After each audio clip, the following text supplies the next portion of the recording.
Ari na! Hindi di uso nga side ang gamay nga tasa. So, garapon. Mainom ako sang akon nga tsaa. Ito na, na-frozen ko to. Kung wala kayong freezer, bahala na budak kung ano. Basta, ang panit. Ito, 1. Kay dako ni siya.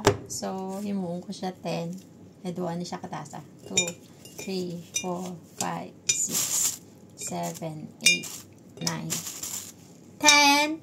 And then, hot water.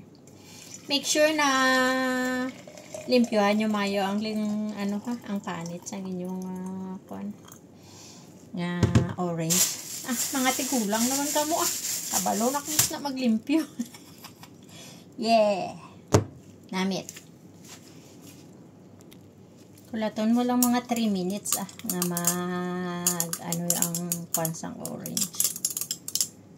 Yan. Tapos pagka medyo isog-isog, pero hindi mo siya maramdaman na isog, namit siya. Namit.